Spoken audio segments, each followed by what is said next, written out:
Et voilà, nous nous retrouvons aujourd'hui pour une nouvelle émission en tout bien, tout bonheur, l'émission de Coco qui ouvre le cœur, il paraît.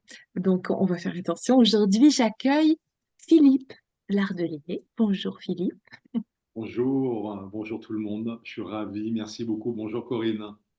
Ah ben, je suis très heureuse de t'accueillir, c'est sûr. Et écoute, pour te souhaiter la bienvenue, j'ai fait un une petite rédaction. J'ai fait bien comme il faut, hein, tu vois. Alors, j'ai trouvé que, de par ta lecture dont je vais parler, ton livre tout à l'heure, etc., et il m'a semblé que, comme beaucoup d'êtres humains ces dernières années un petit peu, tu as connu ce qu'on appelle un basculement de vie. C'est comme s'il y avait plusieurs vies dans la vie. Moi, ça, c'est courant, mais parfois, euh, pas de cette manière-là ou pas de manière aussi spectaculaire. Voilà, tu nous le raconteras.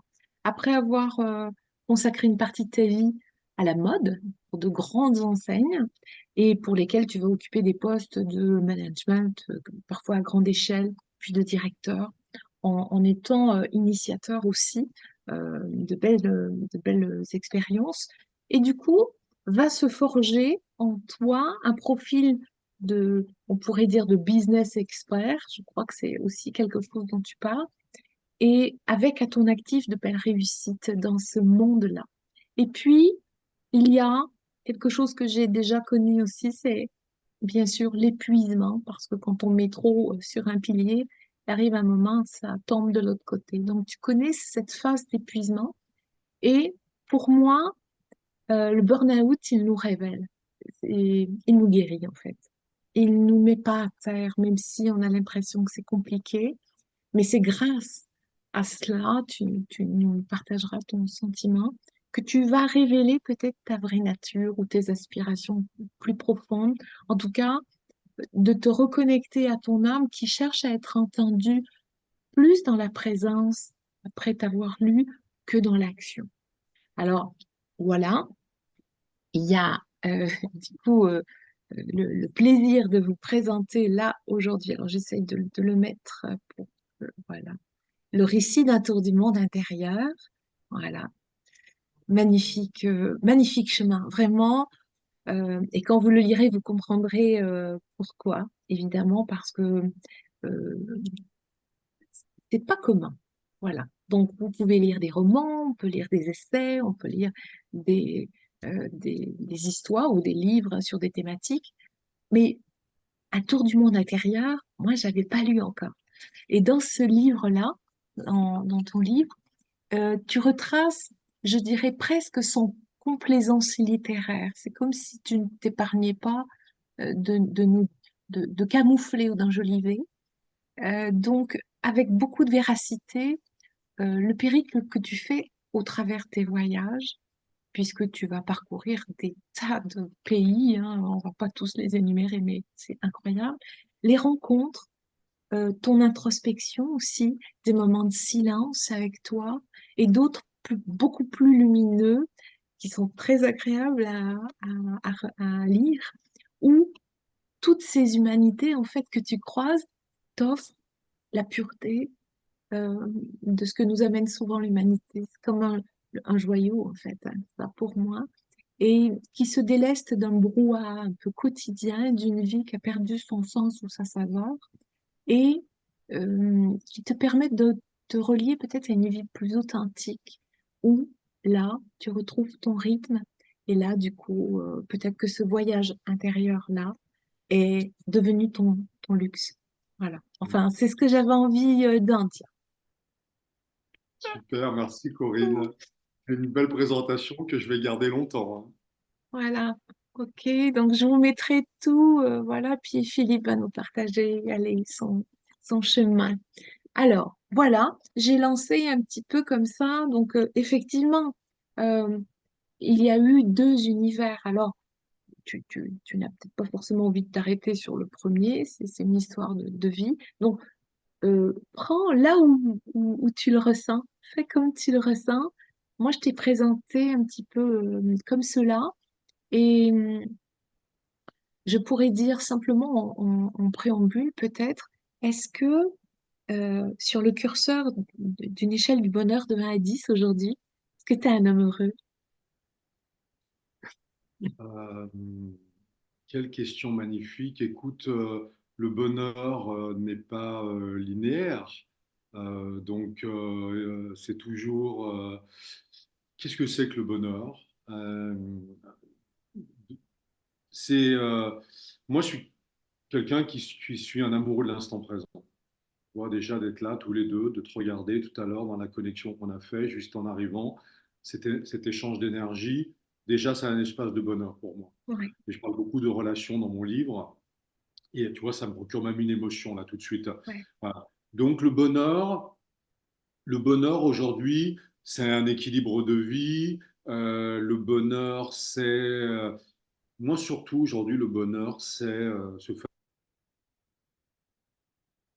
fameux alignement, c'est-à-dire qui je suis, qu'est-ce que mon âme elle est venue incarner, et, euh, et où j'en suis aujourd'hui avec ce désir d'âme. Et puis ce désir d'âme, on peut de plus en plus, quand on commence, comme tu le fais Corinne, et puis comme sûrement tous ceux qui nous écoutent, à se connecter à notre soi supérieur ou à notre vraiment moi intérieur profond, avec des méditations, qu'elles soient légères, qu'elles soient plus profondes, des espaces de relaxation, des moments qui nous appartiennent. De plus en plus, on arrive à savoir cette âme, qu'est-ce qu'elle veut. Et ensuite, je pense que c'est à nous d'ajuster Mm.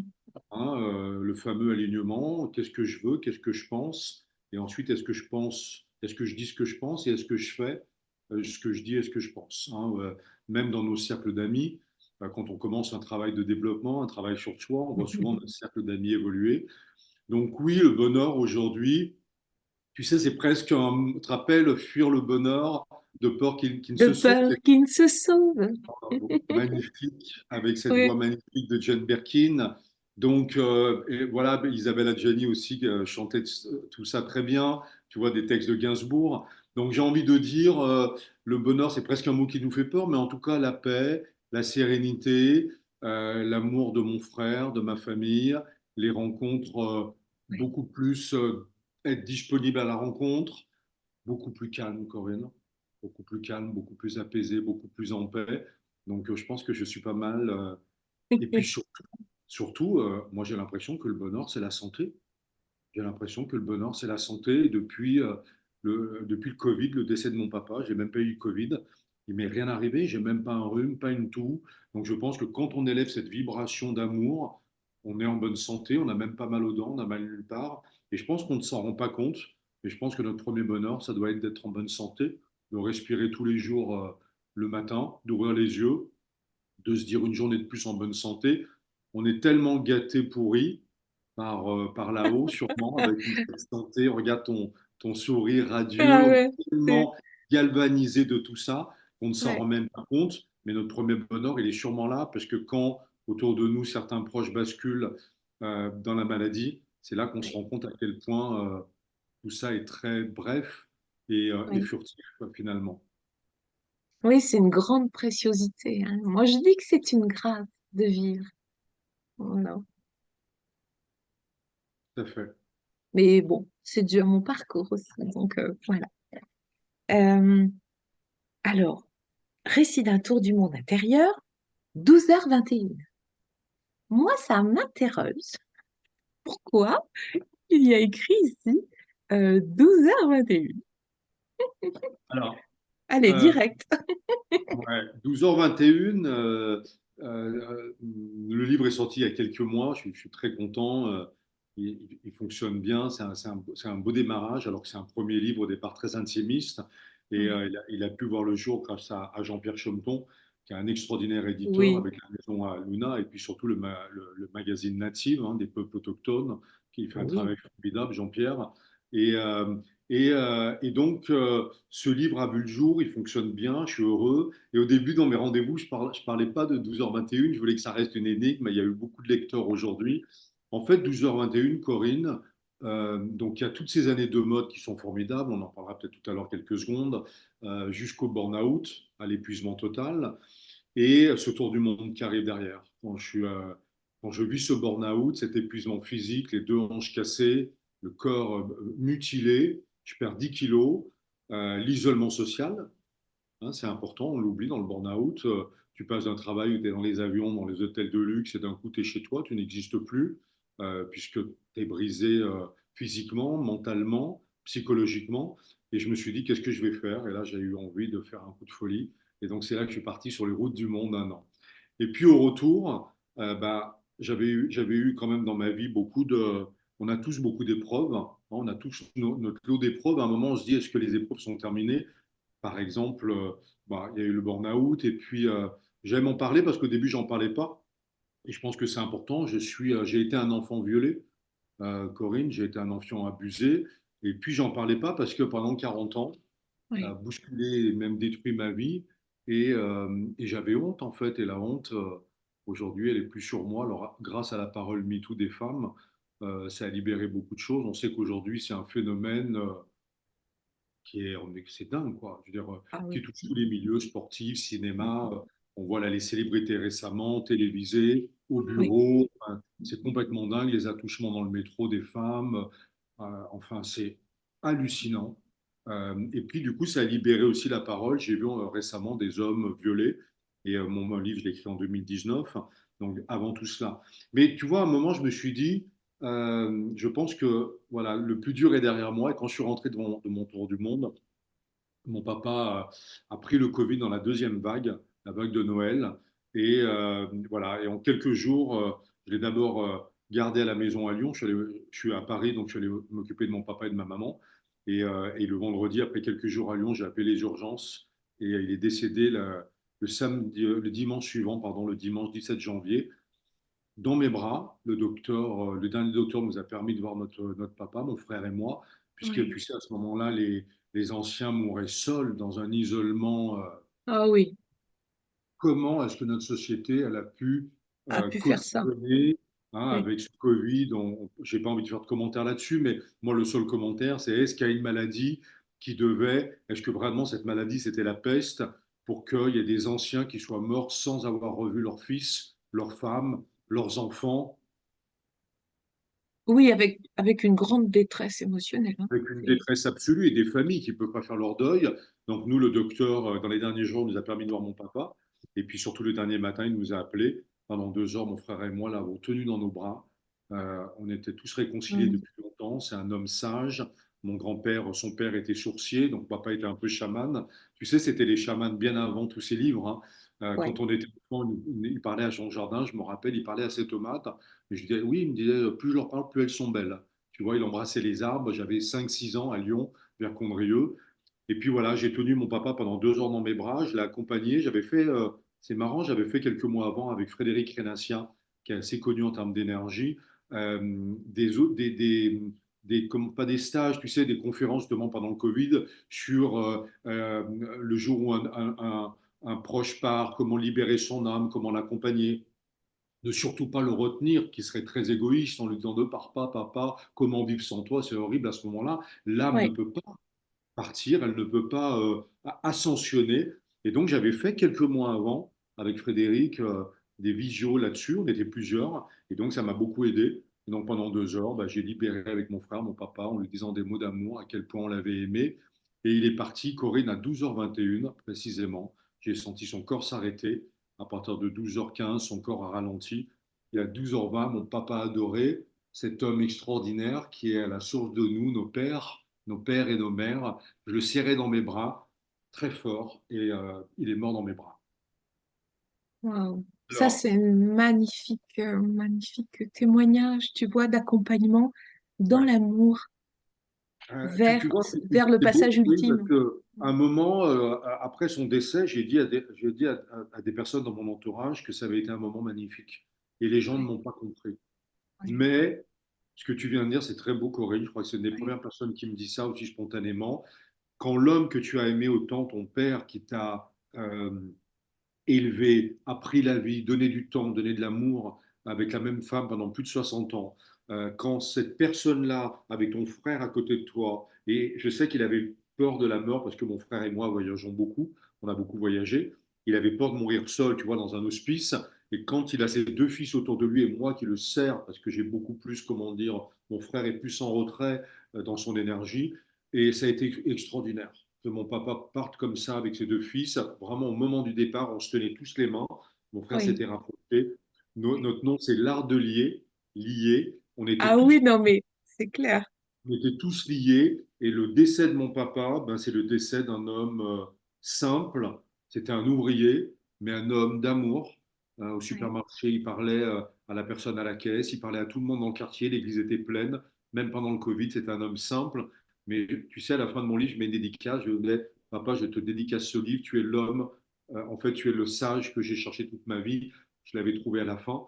Voilà. Donc, c'est vrai que ce moment, il a été finalement extraordinaire. Qui rêverait, enfin, une mort pareille, tu vois, Corinne, au Ouais, moment où tu ouais. pars, tu as tes deux fils adorés, on sait à quel point ils nous aimaient, qui sont là, qui te serrent. Voilà, c'est 12h21. Waouh, magnifique. Magnifique. Merci. Merci de cette authenticité, puis de la pureté de cœur qui se dégage de ça, tu vois. Ça c'est plus précieux que le plus gros des millions, ou je sais pas, tu vois. Merci. Merci beaucoup parce que ça va éclairer aussi le chemin de d'autres. C'est justement en partageant à cœur ouvert. Je dis souvent, mais marchez le cœur ouvert, n'ayez pas peur. Tout à fait. Voilà.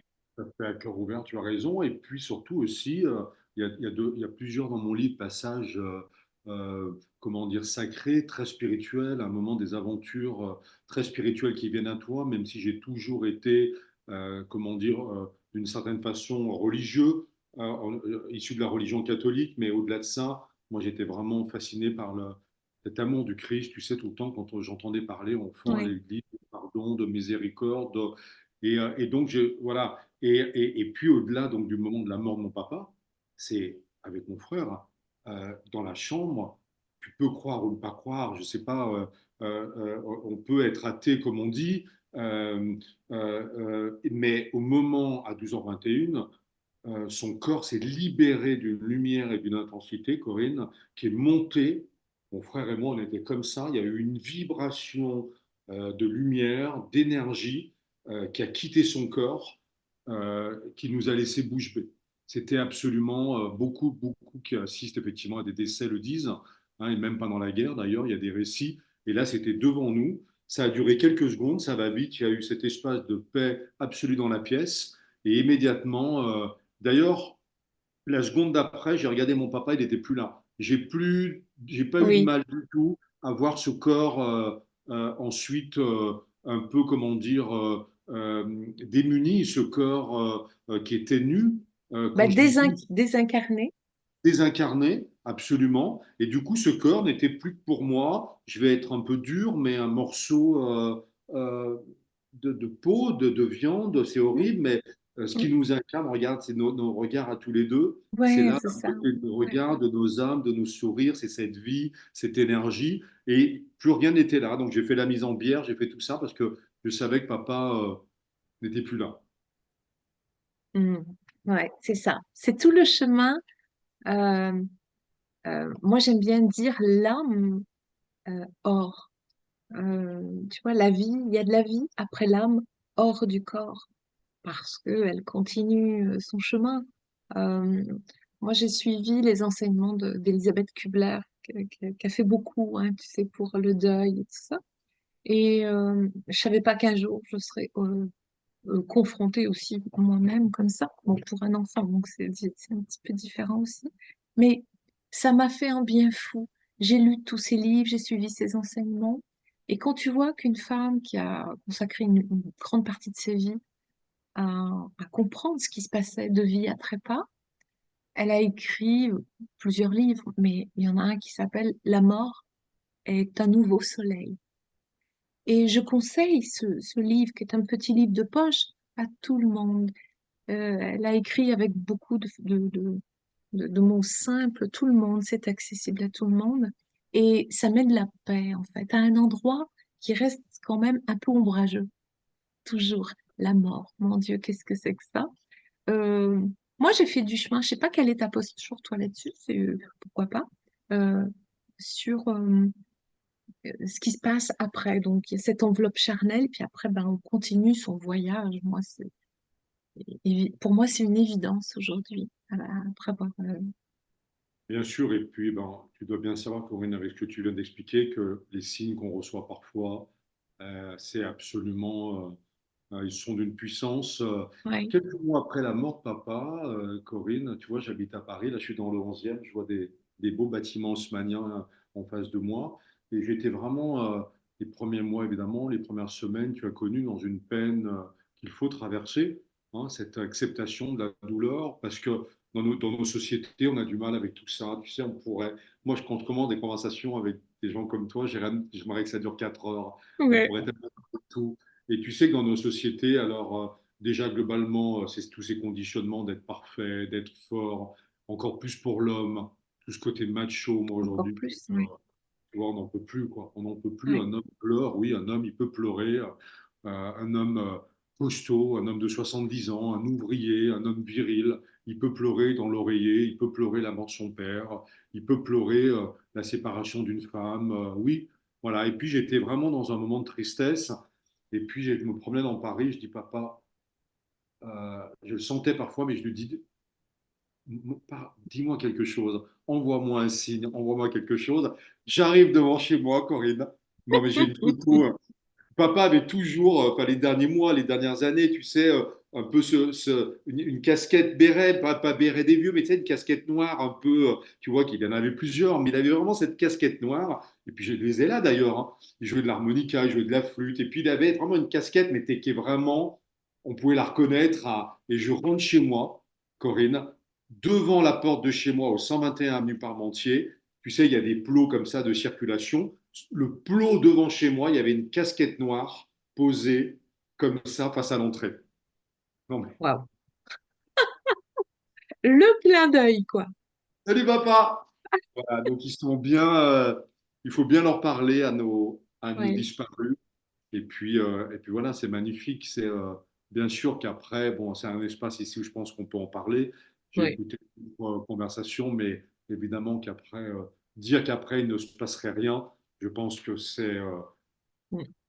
limité quand même. Il se passe quelque chose d'extraordinaire. On est là, les anges, on est entouré, on est protégé. Il faut invoquer l'invocation. Ils sont autour de nous, on reçoit des messages.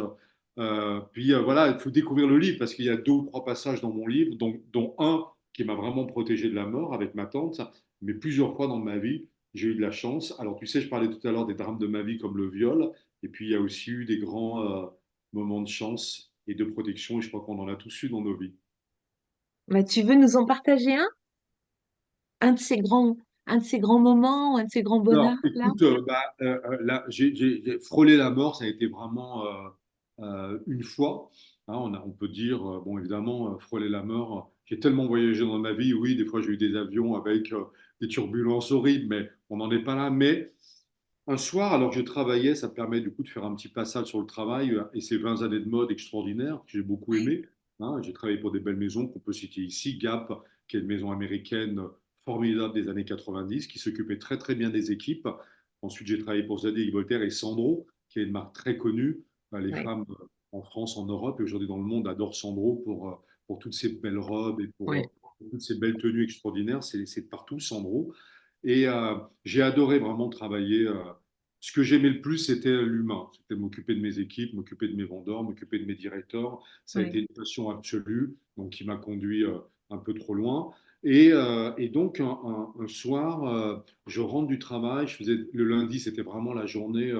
C'était pas les déplacements les plus fatigants pour moi, parce que quand j'allais à Milan, à Londres, à Amsterdam, je prenais l'avion, mais après, je déroulais la journée, j'étais dans les boutiques, j'allais voir mes équipes, j'avais Ouais. des rendez-vous dans un grand magasin. Mais le lundi, tu sais, c'est cette journée où tu arrives au bureau, tu as tous les chiffres qui tombent, 300 points de vente, tu as tous les mails du ton, tout le siège veut te voir parce que tu as été en déplacement toute la semaine. C'était l'enfer. Mais c'est vraiment le mot, Corinne, hein. C'était une journée qui était, tu sais, je la prenais comme ça. Et voilà. Et puis, au fil des mois, elle a été presque insupportable, cette journée. Donc, un lundi soir, je me rappelle, c'était un soir d'hiver, vers 21 heures. J'étais parti du bureau. Bon, le bureau, il est dans Paris et je suis dans Paris, donc c'est à 20 minutes de scooter le soir quand ça roule bien. Et puis, juste derrière, là, République, j'arrive, c'était un soir d'hiver, il ne pleuvait pas, mais tu sais, voilà, nuit, froid, j'étais bien couvert et j'arrive à 50, 60 km/h, il n'y avait pas de voiture devant moi. à un croisement derrière République. Et là, il y avait un feu donc devant moi à peu près 200 mètres qui était vert. Et juste avant le feu vert, donc moi j'étais à 200 mètres, et là, au moment où je roule, en hologramme, en immense, enfin une présence immense, en, comment on peut dire, en énergie, je vois ma tante, qui s'appelait Marguerite, qui était une de mes tantes les plus proches, euh, ma tante, devant moi, qui était décédée il y a 20 ans, mais devant moi, elle était en immense devant moi, j'ai des frissons là quand je t'en parle, donc tu vois l'au-delà, comment il peut se manifester, et je vois ma tante qui est là devant moi, donc ce passage, il est très développé dans le livre, en plus Jean-Pierre, quand il a lu le premier passage, m'a demandé d'aller plus loin, hein, et il a eu raison d'ailleurs, et donc, je me dis, mais c'est pas possible, mais qu'est-ce que fait ma tante en hologramme là devant moi? Donc évidemment, Corinne, quand tu vois ça, quand je dis ça, cette apparition, j'ai pas freiné, mais j'ai complètement décéléré, j'ai levé les freins. J'avais même peur de la percuter d'une certaine façon. Et à ce moment-là, je décélère. Et au moment où je décélère, il y a une voiture à droite qui grille le feu rouge. Je pense qu'elle a grillé le feu rouge à 100 km/h. Elle est passée à 5 mètres devant moi. Wow. C'est vraiment, j'ai appelé mon papa lors d'après, tellement j'ai eu peur, j'ai pas pu reprendre mon scooter, j'étais tétanisé au bord de la route. Qu'est-ce que c'est ces apparitions? C'est pas notre. Tu vois, quand tu me dis ça, enfin, moi qui trouve que tous les accidents ou les événements de la vie ont un sens, c'est comme s'il y avait une prévenance de la part de l'univers ou de la vie de nous dire, hey, tu te réveilles là? Ou est-ce que c'était avant, après ton burn-out? Non, ça c'était avant. C'était Ouais. avant, mais alors là j'étais déjà fatigué, mais au-delà de cette fatigue, ma tante ne serait pas apparue, j'aurais été déchiqueté par la voiture. J'aurais été littéralement, ma tante est apparue parce que cette voiture, elle a grillé le feu rouge et moi j'allais m'engager à ce moment-là sur le feu vert. C'est ça qui m'a tétanisé en fait. Cette voiture, elle est passée, je crois, à 400 mètres devant mes roues parce que j'avais ralenti à 20 km/h, tu vois. Et bon, évidemment, après j'ai posé mon scooter, j'étais en tremblement. Alors oui, c'est tu te réveilles et puis c'est aussi surtout je te sauve la vie, quoi. Donc, Là, elle ne fait- je pense qu'elle fait partie de tes guides, ah oui, oui, oui, on me l'a souvent dit. Je la cette vois tata. beaucoup. Ouais, je la vois, tout à fait. Elle avait un surnom quand j'étais petit, je sais pas pourquoi, je l'appelais Tata Bisette. Tu vois, souvent, on a toujours dans les familles, mais c'est dingue, on a tous des histoires comme ça à raconter, je sais, mais c'est quand même l'au-delà, tout ce qui se C'est passe quelque derrière chose. le voile, des fois, c'est vraiment juste là, juste derrière le voile, derrière le rideau, hein. C'est incroyable, incroyable. C'est là où on se dit, enfin, on peut en douter, hein, mais souvent, on peut leur dire, hein, aux personnes qu'on accompagne, on leur dit, vous n'êtes jamais seul. Vous êtes accompagné, vous êtes guidé et vous êtes aimé. N'en doutez pas. Enfin, donc, même dans des moments difficiles, donc là, du coup, même quand tu as eu les hanches, tu disais tout à l'heure, les hanches brisées, Dieu sait si la douleur a dû être aussi être là pour accompagner. Ben, du coup, dans des moments comme ça, on va puiser aussi à l'intérieur, dans une vie spirituelle intérieure peut-être, non? Tout à fait, oui, oui, c'est après les hanches, au moment où ces hanches se brisent, la première, puis 6 mois après l'autre, 6, 7 mois après, c'est des douleurs insupportables, on te met des prothèses en titane. J'étais jeune encore, tu vois, c'est en 2019, j'ai 45 ans, tu vois, tu es en pleine forme et puis c'est très, très douloureux. Donc, oui, oui, bien sûr, moi, la prière m'a toujours beaucoup aidé. Je pense qu'on ne le fait pas assez, Corinne. Je pense que c'est quelque chose. Tu vois, j'aime bien passer des messages suivant les échanges comme là avec toi. Et des fois, j'ai passé d'autres messages, mais là, je me suis vraiment reconnecté dans mes vacances en Grèce à la spiritualité. J'ai fait des méditations de Louis Sanza. Et puis surtout, ça m'est revenu quand je rencontrais les chamans en 2019 dans mon tour du monde en 2020 en Amérique du Sud. Eux, c'est tous les jours 1 heure ou 2 à parler avec les esprits, à parler avec les ancêtres. Et oui, mais ils vivent jusqu'à 110 ans. Tu sais, il y a ces émissions Ouais. sur Netflix. Moi, j'ai pas Netflix, mais on m'a prêté des codes pour regarder les zones bleues. Je sais pas si tu as vu ça, Corinne. Non. Voilà, si tu veux, si l'occasion de voir ça. Ce sont les zones où les gens dans le monde vivent très vieux et très heureux, a priori, puisque ça marche ensemble. Eh bien, ce sont des zones où les gens partagent, les gens s'aident, il y a un espace pour la prière, il y a un espace pour la Oui, communauté. oui. Les gens ne sont pas dans des EHPAD, les Mm. vieux sont gardés avec la famille. Et Voilà, oui, moi, quand j'étais en Asie, j'ai rencontré des familles, j'ai été invité chez des familles. Il y a la mémé qui était là, elle avait 92 ans, elle s'occupait de la quatrième génération, parce que la transmission, elle se fait mieux. Elle était en pleine forme, parce qu'elle est dans cette vivacité. Mais nous, aujourd'hui, c'est impossible. Moi-même, ma maman, elle est à Lyon, en plus, elle a Alzheimer, je ne pourrais pas la garder. Elle est dans une EHPAD. Mais pourquoi je ne pourrais pas? C'est juste que notre société occidentale a détruit beaucoup de codes. Et après, on appelle ces sociétés-là des sociétés primitives. Tu sais, on dit que les oui, chamans du Sud, on dit que ce sont des arriérés. Mais ils ont gardé l'amour de la nature, oui, le respect de la mère-terre.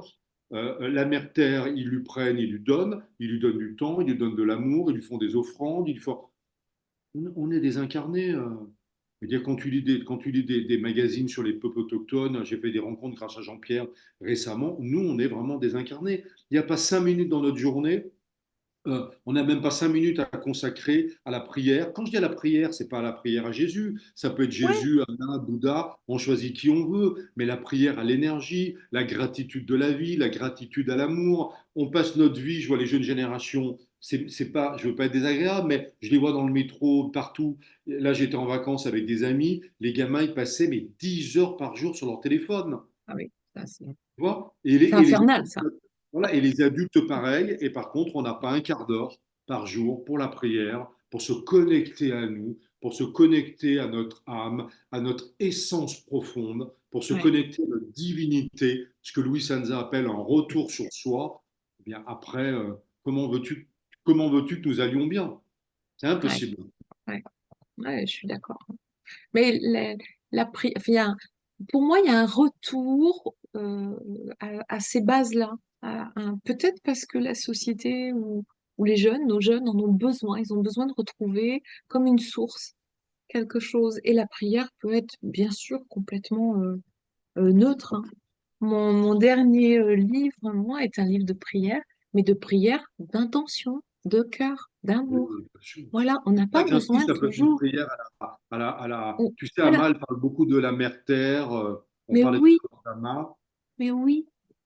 Regarde Amma, que nous aimons tous les deux aussi pour ses enseignements. Voilà, bah, c'est ça, quoi. Enfin, est-ce que l'essentiel n'est pas ici, à cet endroit, quand on sait sa puissance?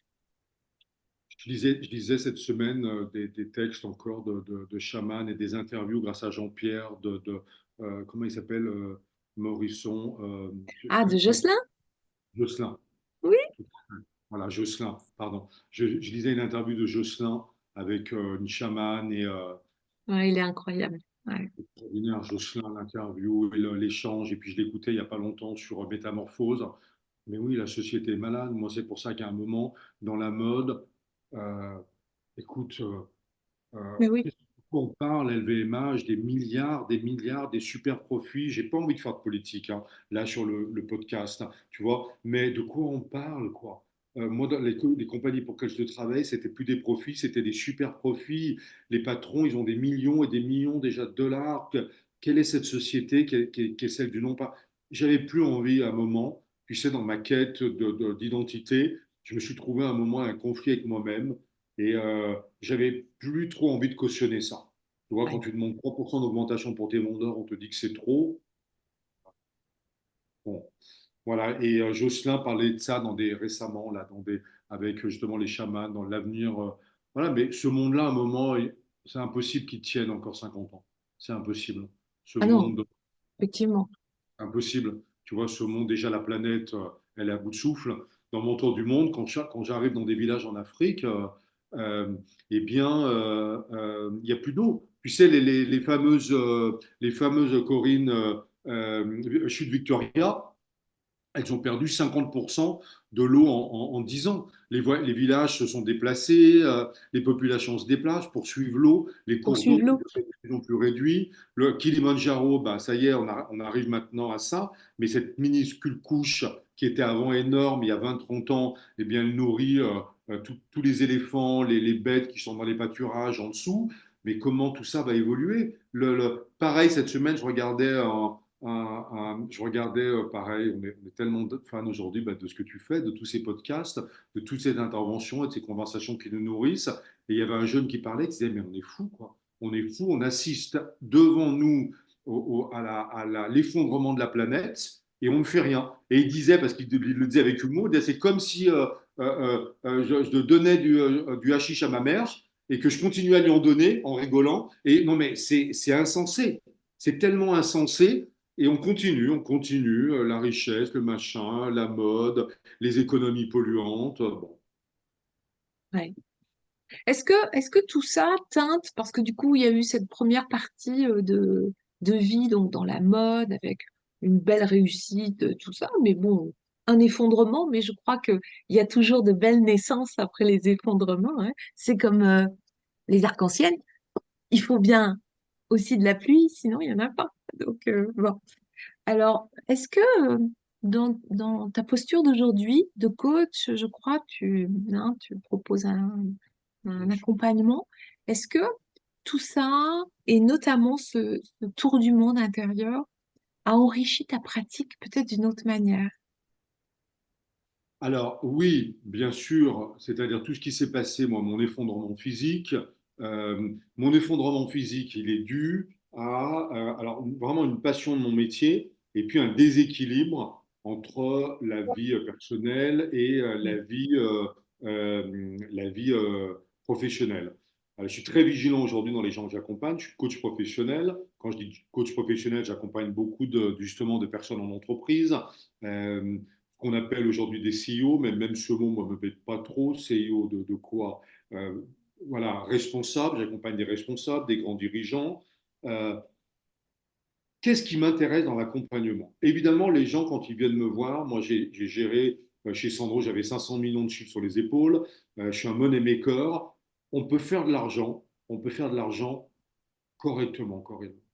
On peut faire de l'argent, je me rapproche avec de l'amour. J'ai fait récemment Oui. une interview avec ADN TV. Ils vont justement le mettre qui est très connu, grâce à Martine Senior, quel beau nom, qui nous a mis en relation, l'attaché de presse. Et Oui. donc, dans cette interview, je parle de l'amour au travail. Mais ce sont des mots qui font peur. Mais c'est quoi l'amour au travail? L'amour au travail, c'est déjà, moi, quand je vais au travail, je m'aime. Je suis en paix avec moi-même. Je ne vais pas au travail pour véhiculer ma colère, véhiculer ma haine de la vie. Je fais un travail sur moi déjà. Lundi, hier donc, sur Facebook, je reprends une amie. Elle vient de passer 3 semaines en Italie. Elle nous a mis des posts extraordinaires. Elle arrive à Paris, Corinne. Elle nous met un post comme ça. Quelle horreur l'arrivée à Paris, l'aéroport, le machin. Je suis monté dans le taxi, il y avait 7 minutes d'attente. Et là, tu dis, eh oh! Non Wouhou! mais, non mais on peut le faire tous, mais ramenons de la confiance. On est Oui, des enfants gâtés. On arrive à Paris, le aéroport, il est extraordinaire. Moi, je suis arrivé, tu vois, je suis très bronzé dimanche soir. Je souriais aux gens. Certains m'ont répondu, mais d'autres oui, pas. Mais vé- nous, aujourd'hui, on a choisi de véhiculer cette énergie. On est porteur d'énergie, les gens qui nous écoutent. Mon papa me disait ça, véhiculons cette énergie autour de nous, mais pas juste aux gens qu'on aime, au supermarché, de partout. Voilà. Et partout. donc, j'ai fait un commentaire à mon ami en disant, mais préserve ton énergie de vacances, essaie pendant plusieurs mois. Je m'imaginais comment elle allait arriver au bureau le lundi matin, mais elle allait arriver, c'est horrible. Et donc, voilà, aujourd'hui, pour revenir à ta question, oui, ça a changé. Alors, je coach par exemple une personne que j'aime beaucoup, je ne vais pas citer son prénom, mais elle a une entreprise importante. Eh bien, je la coach beaucoup sur la qualité de la relation avec ses équipes, la relation authentique. Elle commence d'ailleurs un séminaire demain. Je lui ai dit, sois dans la relation authentique. pose ton téléphone, éteins-le, parle-leur véritablement de leurs vacances avec du cœur, Oui. intéresse-toi à eux, c'est ce que je faisais avec mes équipes, encore plus à la fin, plus tu donnes de l'amour, plus cet amour, il te revient dans l'engagement, il te Mm. revient dans l'action. Quand tu fais une évaluation avec un employé, une évaluation annuelle, c'est pas 30 minutes. Un employé qui a travaillé pendant un an, il ne mérite pas 30 minutes d'évaluation annuelle, il mérite 2 heures, 2 heures et quart. Il mérite un espace agréable, on l'emmène dans un bel endroit, on valorise, tu comprends? C'est Ouais. toutes ces choses-là aujourd'hui que c'est non négociable dans l'accompagnement que je propose aux entreprises.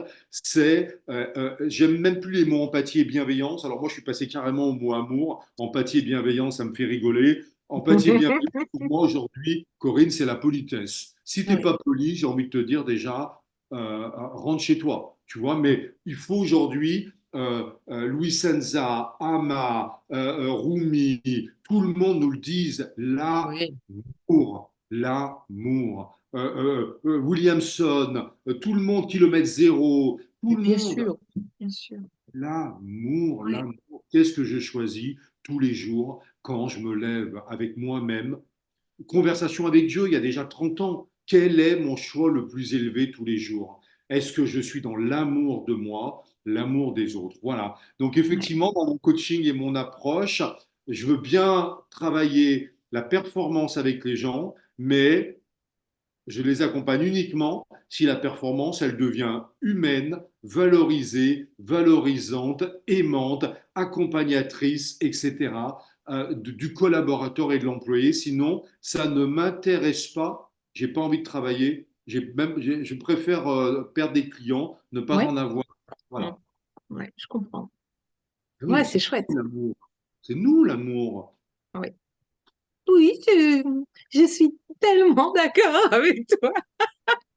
Tu sais, moi, j'arbore ça depuis un bout maintenant. Et au départ, voilà, on disait, je voyais bien, euh, elle est un peu piquée, ou, voilà, elle est perchée. J'entendais, tu sais, voilà, l'amour, enfin, voilà. Mais oui, mais l'amour, c'est pas forcément les bisounours, hein.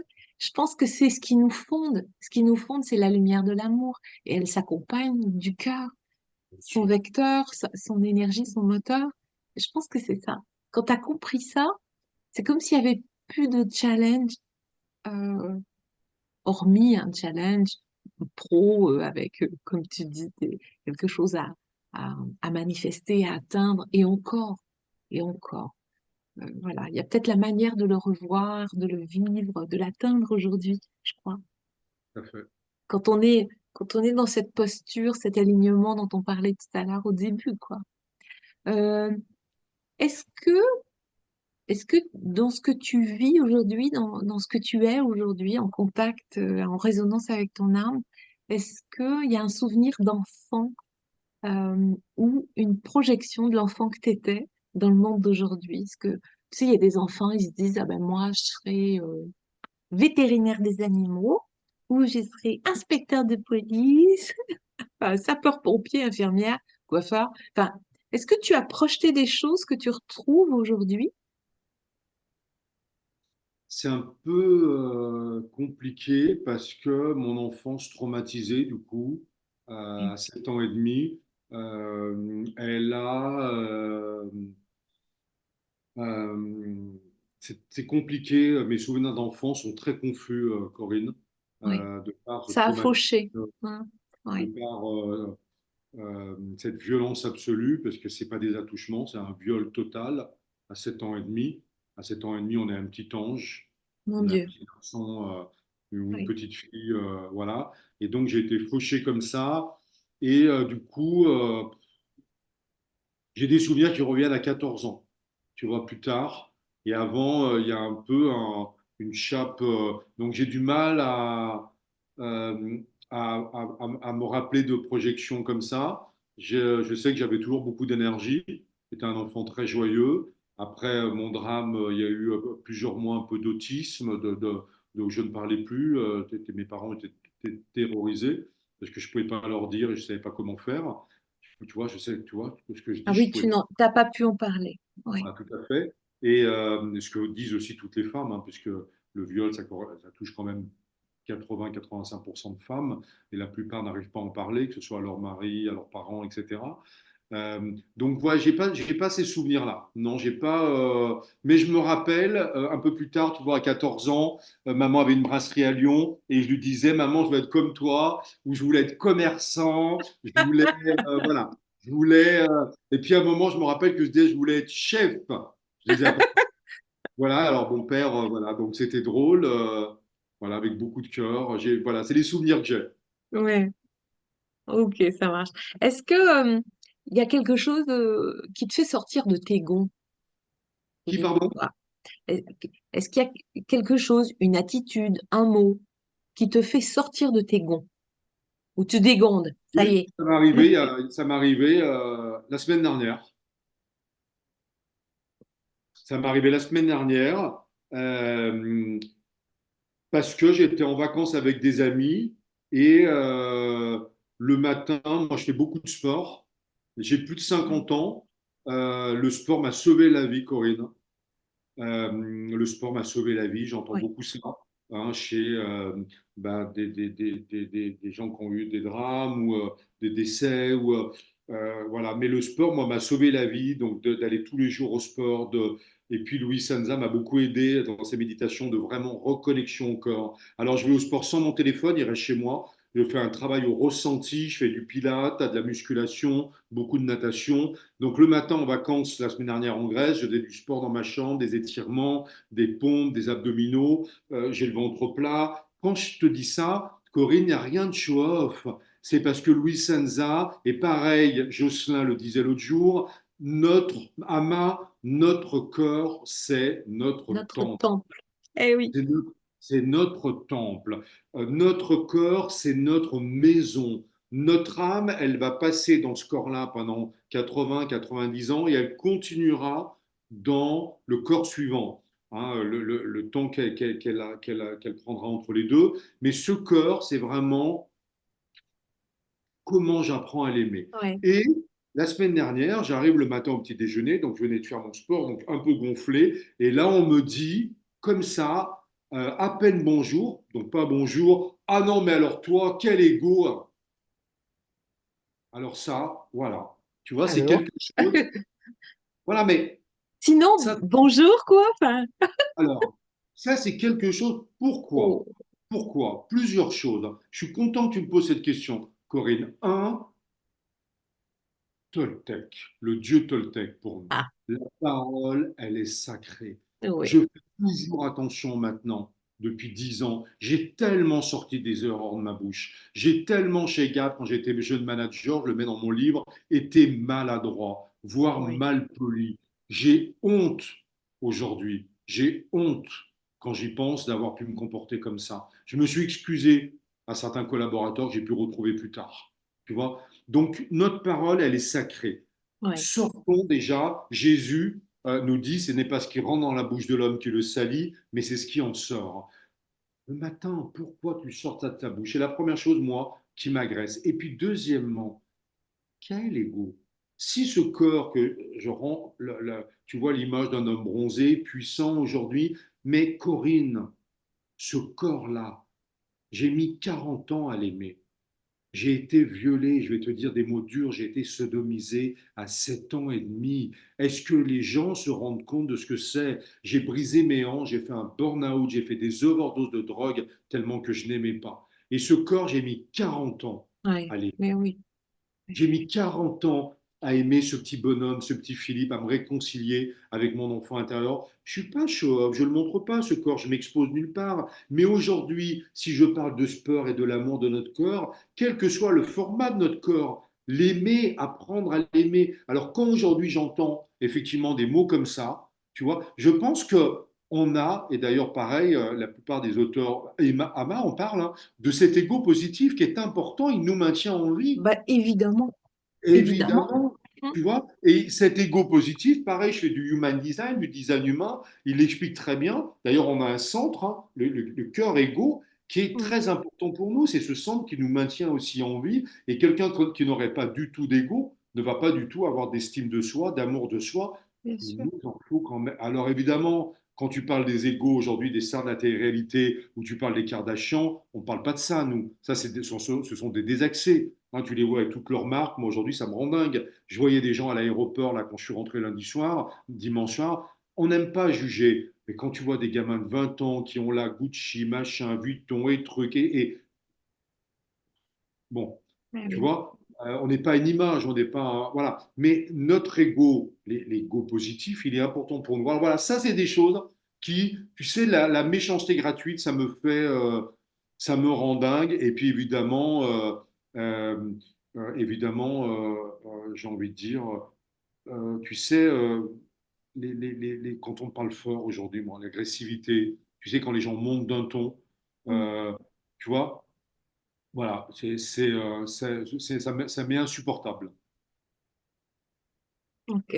Ouais, c'est intéressant ce que tu dis parce que ça peut arriver bah, à tout le monde. Alors c'est intéressant aussi de savoir si c'est un parfait inconnu ou si c'est un des amis qui te Membre de ma connaît. famille, Voilà. Donc, bien sûr, ouais, donc c'est comme 80% également des enfants et des femmes à toucher, membres de ouais. ma famille, bien sûr. Combien de fois j'ai lu des pères qui violaient leurs filles, donc moi, membre de ma famille, bien sûr. À l'époque, le mari de ma cousine. Ouais, ouais, c'est une immense problématique dont on a.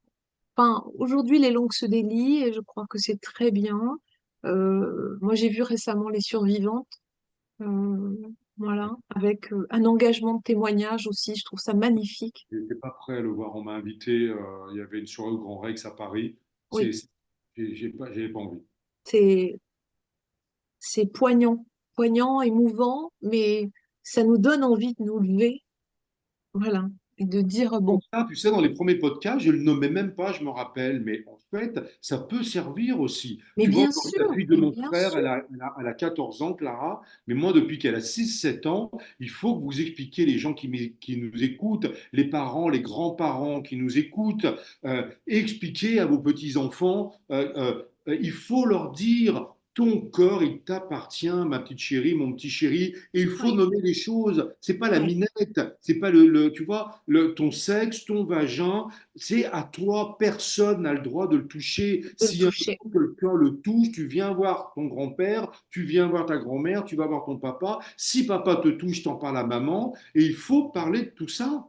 C'est ça, ça doit commencer par l'éducation des parents. Et moi, aujourd'hui, si j'en parle sur mes podcasts, c'est pas pour attirer de la pitié. Je veux rien du tout. Je suis soigné, je suis guéri. J'ai travaillé avec Smaina Judge, qui est extraordinaire, hein, qui m'a fait de l'EMDR. J'en parle dans mon livre, je lui dédicace mon livre. Pendant 10 ans, il m'a remis en vie.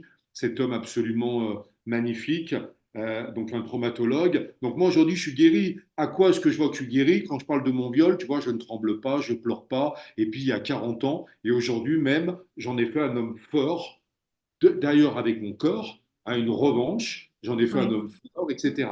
Donc, je ne parle pas de ça pour m'attirer quoi que ce soit. Je ne veux surtout pas de pitié. Et d'ailleurs, je ne pense pas attirer de la pitié. Et quand j'en parle, c'est pour les enfants d'aujourd'hui, pour les parents qui sont autour de moi. Je vois des couples d'amis qui n'en parlent pas à leurs enfants. Mais parlez-en. Parlez à vos enfants que ça existe. Là, Clara, la fille de mon frère, est partie en colonie de vacances il y a un mois. Avant qu'elle parte, moi, j'ai eu au téléphone et je lui ai rappelé tout ça. Et je lui ai fait répéter. Elle m'a dit oui, par un chéri, je sais. Tu vois? Mais c'est vraiment Corinne. Et tu sais, c'est toutes ces choses dont on ne parle pas. Et après, moi, on en parle. Et tout ce dont on ne parle pas, ça devient les secrets de famille. Et puis ça devient bizarre.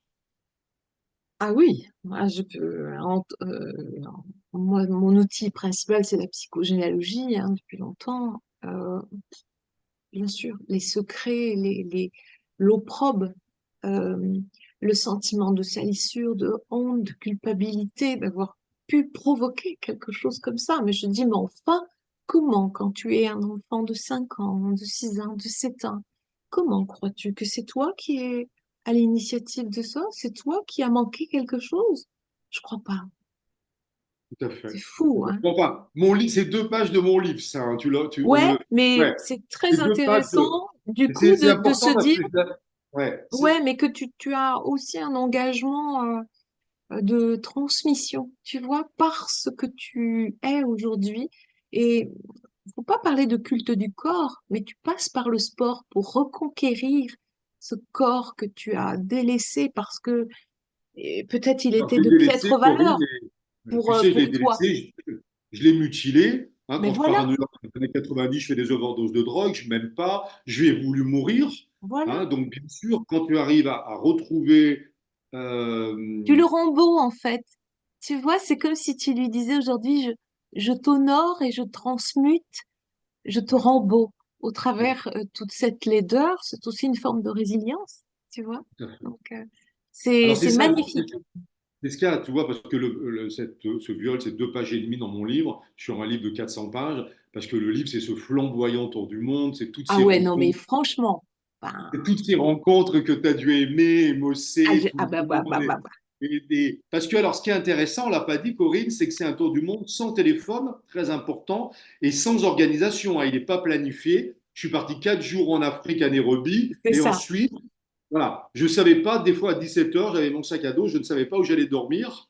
Et donc, je ne Mhm. savais pas surtout où j'étais 3 jours après. Quand je me trouvais bien dans un village en Afrique ou au fond du Brésil ou bien au fond du Pérou, je me posais 4 5 jours. Des fois, j'allais dormir chez l'habitant, mais il n'y avait rien de planifié. Je ne savais pas où j'allais être dans 3 semaines. Tu vois, je ne savais pas l'heure du départ, d'arrivée. Et là, qu'est-ce qui est extraordinaire à ce moment-là? Mais c'est ce fameux chemin, océan des possibles qu'on ne peut pas expérimenter, nous. Parce que, comme dit Joe Dispenza, malgré tous nos efforts, ben, la journée d'hier, elle ressemble à la journée de demain. Tu vois, on va au supermarché, on va machin, on va à truc, on va à Monoprix. Alors, on met évidemment dans tout ça un espace de lumière, on met de la prière, on lit des livres différents. Mais bon, voilà, tu vois. Et donc, dans ce tour du monde, tu t'ouvres d'un coup au champ des possibles et ça vient à toi, les rencontres, les Oui, machins.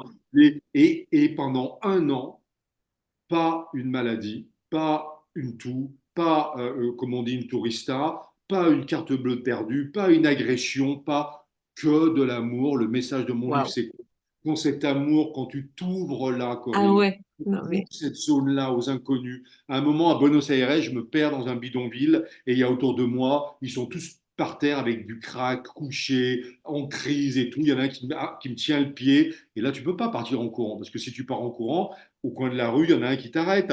Et là, qu'est-ce que je fais? Eh bien, j'ouvre mon cœur plutôt que d'avoir peur. J'ouvre mon cœur, je leur dis hello, j'ai un billet toujours un peu sur moi, des pièges, je leur donne. Tu vois, je partage du sourire. Et là, qu'est-ce qui se passe? Ben, ils me laissent passer, même dans le bidonville. Alors, j'ai rien sur moi, mais comme ils sont fous et puis ils étaient sous crack, ils auraient pu m'égorger. oui, Mais c'est ça la puissance de l'amour, c'est la puissance de notre oui, sourire. ouais. Voilà, c'est la puissance. On l'a vu, tu as vu les JO à Paris? Tout le monde disait ça allait être la plantade du siècle. Alors, heureusement, j'étais là, j'ai fait 2, 3 épreuves et là, j'ai pris beaucoup de billets pour les Paralympiques qui vont être formidables. En plus, j'ai un ami Ça handicapé c'est chouette. Ah, courir, alors, magnifique. Aujourd'hui, dans cette ère de l'inclusion, de voir des gens diminuer, c'est encore plus beau pour moi. J'ai pris ouais, beaucoup de billets pour aller ouais, les voir. Mais quand tu as vu Paris pendant 2 semaines, la Tour Eiffel, les gens s'aimer dans les stades, les gens chanter des karaokés, s'enlacer dans la rue. Mais c'est ça, en fait, qu'on devrait vivre. On ne comprend pas.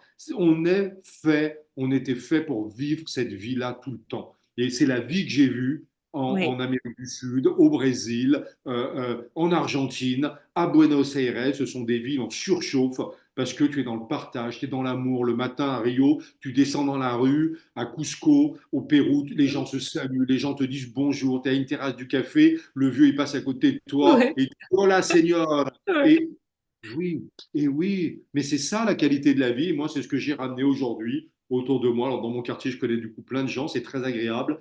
Mais bon, c'est pour ça que ce livre, je l'appelle un livre d'amour, de lumière, de résilience. Tu vois, c'est toute cette énergie-là. Ouais, ouais.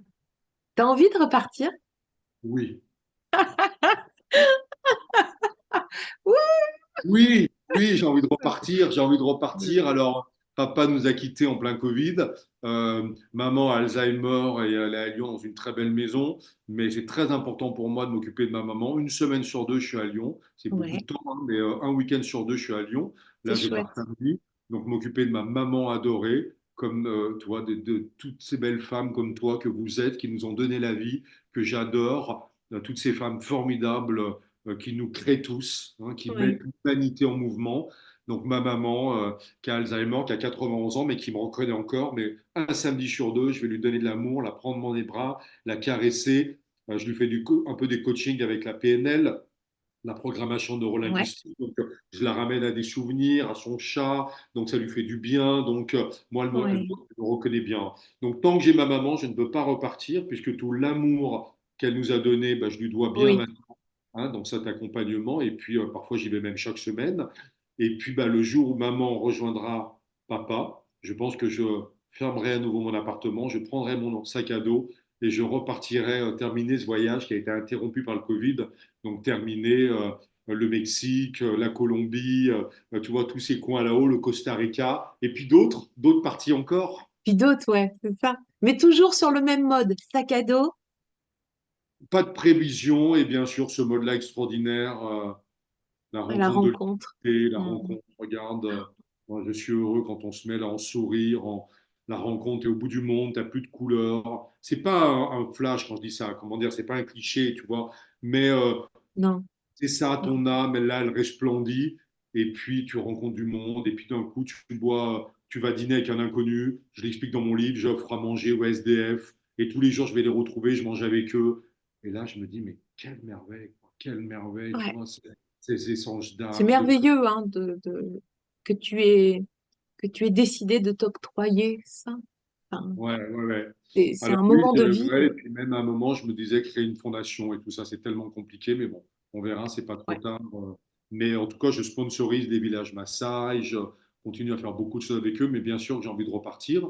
Voilà. Mais c'est important, je le mets à la fin du livre, tu sais, on n'a pas besoin, Jocelyn aussi le dit, et puis tous les autres, et puis le livre que tu m'as présenté tout à l'heure, on n'a pas besoin de faire un tour du monde pour changer. Hein, Non, c'est tous ces petits gestes du quotidien, notre méditation du matin, notre ouverture du corps, notre sourire à la caissière du supermarché, c'est comme ça. dit Vincenza, la caresse qu'on va faire au serveur avec un sourire. Oui, Voilà. oui, Tu sais, j'étais à Santorin et un jeune homme, samedi soir, jouait de la musique, du piano. Et puis, il y a des gens qui lui donnaient de l'argent sans un mot. Mais c'est déjà bien de lui hein, donner de l'argent. Et je suis ouais, allé vers lui, je lui ai donné 5 euros, un billet de 5 euros, qui est mais une belle somme, et j'ai dû l'écouter pendant 1 heure. Et surtout, je lui ai dit, vous avez rendu ma soirée meilleure et plus belle. Et oui. là, il m'a regardé, Corinne, mais il m'a dit, mais merci, il s'est mis ses yeux à briller, et c'est ça. Tu vois, c'est ça aujourd'hui, toutes ces phrases, tous ces mots que je dis aussi aux gens que j'accompagne, dites-le à vos collaborateurs. Quand ils font les choses bien, il faut leur dire, il ne faut pas rajouter derrière, oui, mais, hein. Oui, Non. mais Voilà, donc c'est tous ces gestes du quotidien qui peuvent aujourd'hui changer nos vies, et c'est notre lien à tous. Regarde ce que tu fais, ton podcast, c'est là. Si on se tient tous la main, on pourra arriver à eh un oui, moment, à un monde ouais. meilleur. Et à cette euphorie des JO, elle peut continuer et ne pas être au contraire dans la séparation. Est-ce que tu as une petite chanson dans la tête en ce moment? Oui, depuis 3 jours, mais je suis incapable de te la chanter. Je vais être très mauvais. C'est des sambas de Gilberto Gil. Oui, oh, Voilà, c'est des samba bossa nova, puisque dans mon tour du monde, j'ai eu un coup de foudre, évidemment, pour le Brésil et ses habitants. Donc, c'est une samba bossa nova, mais je suis vraiment pas bon pour la chanson. Mais ok. j'ai quand même aussi, la semaine dernière, pendant eu quelques jours, ça tombe bien, eu dans la tête paroles et paroles et Ah, paroles. On sait tous pourquoi. Bon, ce ouais, formidable Alain Delon, quand même, quel personnage. Hein, on parle de son ego, mais tu as vu finalement, il paraît qu'il avait un ego surdimensionné et c'est le seul qui a demandé des funérailles les plus intimes de tous. Hein, et voilà, donc j'ai cette chanson dans la tête parce qu'avec le départ d'Alain Delon, moi j'aimais cet homme. Il a tellement aimé les femmes et je trouve que c'est beau, un homme qui aime autant les femmes, qui parle autant des femmes toute sa vie, tu vois, de Mireille d'Arc, de Romy, de Nathalie Delon, de toutes les autres. Et puis voilà, donc j'avais cette chanson de Dalida dans la tête ces derniers jours sous la douche. Elle est belle quand même, hein. oui, oui, oui. Surtout quand ils la chantaient tous les deux. Ah oui, Quelle merveille. Ben voilà, ils sont réunis, eux aussi. ouais, ouais, c'est vrai. Est-ce que euh, tu peux me dire si à quoi tu reconnais un ami, toi? Parce que on a beaucoup de relations. On peut avoir beaucoup de potes, des copains, mais un ami. À quoi tu le reconnais? Un ami, je pense à deux, trois personnes, mais là, je pense à une personne que j'adore. Je vais citer son nom. Ça me permettra de nous envoyer le podcast et ce passage. Charlotte, euh, une femme extraordinaire. À quoi est-ce qu'on reconnaît un ami? Euh, Quand tu es chez elle, tu te sens comme chez toi. Quand elle est Oui, à côté de toi, tu n'as pas toujours besoin de parler. Quand tu déjeunes, tu te regardes et tu sais que tu es à ta bonne place. Que tu sois en haut de l'échelle, elle t'aime, et que tu sois au plus bas, diminué par la maladie, par les épreuves, mes hanches brisées, je n'existais plus, et elle tape à ma porte, elle remplissait mon frigo. Euh, Elle m'amenait, je me rappelle, du boudin, et elle me remplissait mon frigo de belles choses. Je partais, j'étais tellement fatigué, des fois je dormais. ah, Et c'est magnifique. voilà, un ami. Et puis moi, j'espère être cet ami-là aussi. Et pas la personne qui va te dire le matin un mot désagréable. Non, là, c'est pas Ouais, un ami. Oui, mais ce qui m'est arrivé la semaine dernière, c'était censé c'est en ça. être.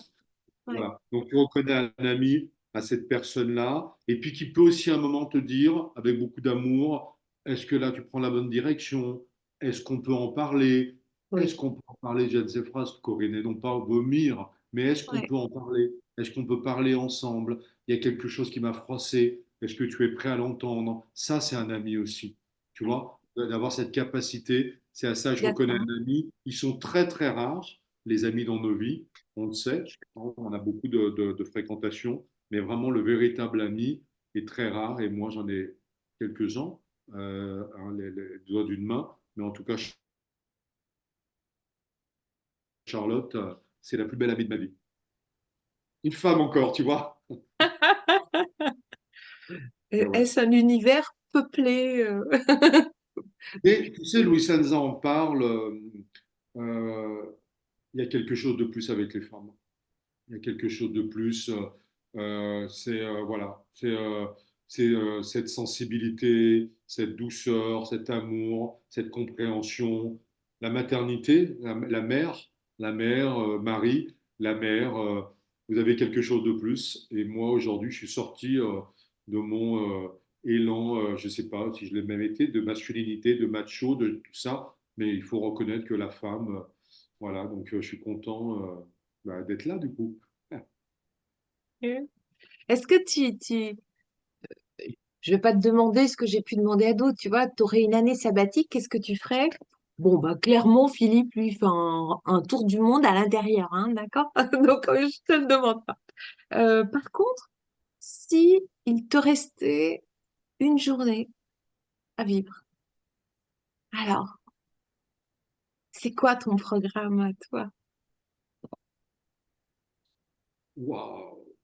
Euh, une journée à vivre, 2 heures de prière et de gratitude à l'univers, à Jésus, pour la vie que j'ai eue, avec les hauts et les bas, même le drame de mon enfance qui m'a Ouais, emmené à l'homme que je suis aujourd'hui. Toutes nos épreuves euh, sont là pour. J'ai écouté Métamorphose l'autre jour et quelqu'un disait oui, c'est indécent de dire que les épreuves, elles ont été programmées. Moi, je ne sais pas. Je ne sais pas si mon viol, il n'a pas été programmé. Peut-être, je ne sais pas. Je ne sais pas si quand on perd un enfant, ça n'a pas été là parce qu'on devait vivre ça. Je sais que c'est dur. Je sais qu'un enfant violé, je l'ai été. Mais qu'est-ce qu'on apprend de ça dans cette ouais, vie-là, le drame? Qu'est-ce qu'on vient? Est-ce qu'avec ça, on bascule dans l'amour, comme toi et moi, ouais, Corinne? Est-ce que ouais, notre âme, au contraire, dans cette épreuve, elle va basculer toute sa vie dans la haine de l'autre, dans, je ne sais pas, les addictions, le tabac, là. Donc, si je devais, la dernière journée, ce serait 2 heures de gratitude, de prière, d'amour. Ensuite, ce serait parler aux gens que j'aime. Et si ça pouvait être physique, passer du temps avec mon frère, évidemment, avec ma maman, si elle était encore là, ouais. avec ma filleule, avec les gens que j'aime, comme Charlotte, Sébastien, Mathieu, d'autres. Et puis ce serait ensuite, avant de m'éteindre,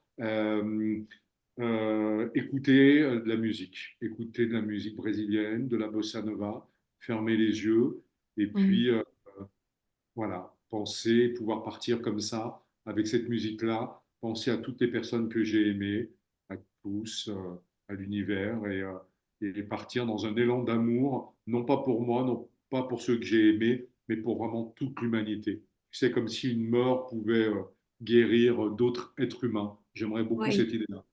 moi aussi, j'aime beaucoup. Je te rejoins, Philippe. Ah oui.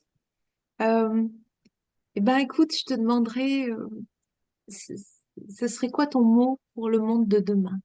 Un mot d'espoir. Alors, je pense que tu vas Le nous, monde de demain, ouais, il y en a plein, mais bon, amour, c'est même trop facile. Ce serait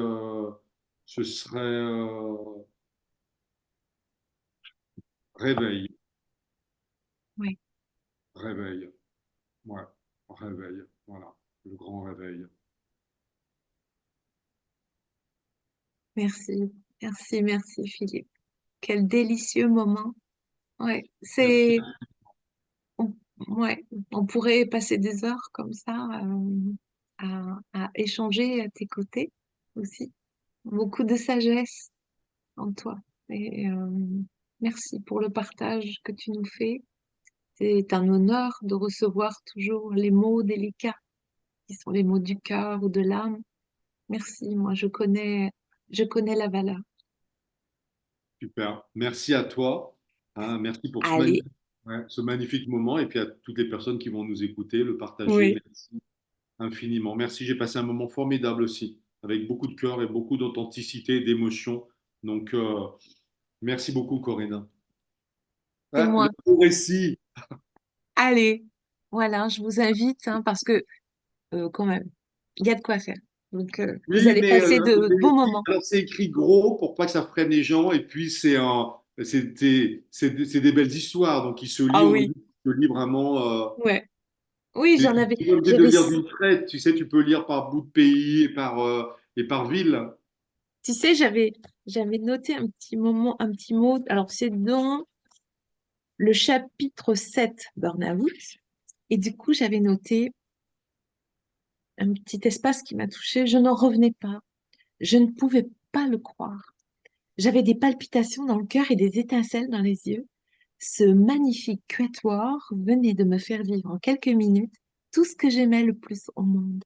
L'inattendu, la désinvolture, le sourire, la joie, l'énergie et l'anticonformisme. Je n'avais jamais connu un entretien aussi dynamisant et je signais tout de suite. Absolument, Voilà. absolument. C'est mon Vous antipossession. découvrirez de quoi il s'agit. OK. Ouais, Mais tout à waouh, fait. c'est ça. Des belles histoires, des belles rencontres professionnelles. Merci, il est beau ce passage. Waouh. Allez, merci Merci, beaucoup, Corinne. Philippe. Et puis, à un de ces jours, sûrement. Et Merci je vous beaucoup à dis vous. à tout bientôt, tout le monde, ma belle petite tribu d'amour, de belles âmes. À tout bientôt pour une nouvelle émission en tout bien, en tout bonheur. Et on fait vivre son cœur. À bientôt.